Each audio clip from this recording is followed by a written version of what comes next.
আশুরার রোজা রমজানের পর সর্বাধিক ফজিলতপূর্ণ রোজা। আগে এই রোজা ফরজ ছিল। রমজানের রোজা ফরজ হওয়ার পর তা এখন নফল।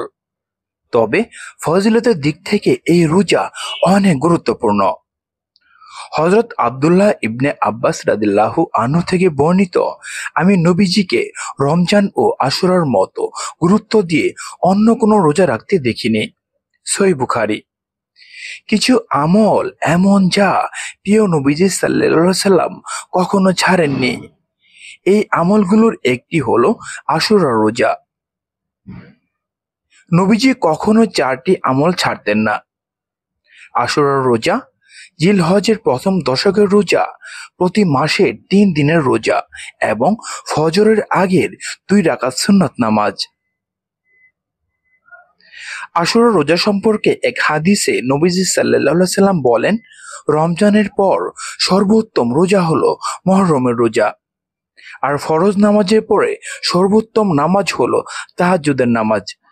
সহিহ মুসলিম।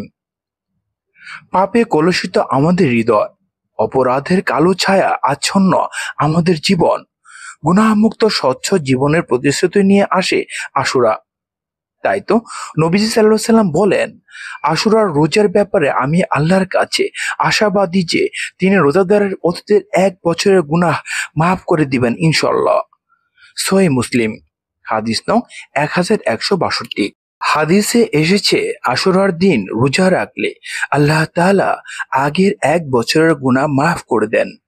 উত্তম হলো 9 ও 10 মুহররম অথবা 10 ও 11 মুহররম রোজা রাখা। মুসলিম উম্মাহ এ দিনটিকে বিশেষ আমল তথা রোজা পালনের দিন হিসেবে শ্রদ্ধা ও ধর্মীয় ভাবাগাম্ভীর্যের মধ্য দিয়ে পালন করে থাকে। আশুরার রোজার গুরুত্ব সম্পর্কে হযরত আব্দুল্লাহ ইবনে আব্বাস রাদিয়াল্লাহু আনহু বলেন, আমি আল্লাহর রাসূল সাল্লাল্লাহু আলাইহি সাল্লামকে রমজান ও আশুরা যেরূপ গুরুত্বের সঙ্গে রোজা রাখতে দেখেছি অন্য সময় তা দেখিনি। সহিহ বুখারী। কেউ কোনো কারণে আশুরা রোজা রাখতে না পারলে মুহররমের ফজিলতপূর্ণ সময়ে অন্যান্য নেক আমল করতে পারবেন। যেমন অসুস্থকে দেখতে যাওয়া, দান খয়রাত করা, বেশি বেশি নফল নামাজ পড়া, নিয়মিত জিকির করা, কুরআন তেলাওয়াত করা, আল্লাহর কাছে দোয়া ও তওবা করা, তাহাজ্জুদ নামাজ আদায় করা। মনে রাখতে হবে, যে কোনো নেক আমলই আল্লাহ তাআলার প্রিয় এবং তিনি নেক আমলের সওয়াব কয়েক গুণ বৃদ্ধি করে দেন। ফজিলতপূর্ণ সময়টি আমল ইবাদতে কাটানো উচিত, কোনোভাবেই অবহেলায় কাটানো ঠিক নয়। পরিশেষে মহান আল্লাহ তাআলা আমাদের সঠিক বুঝ দান করুন। আমিন।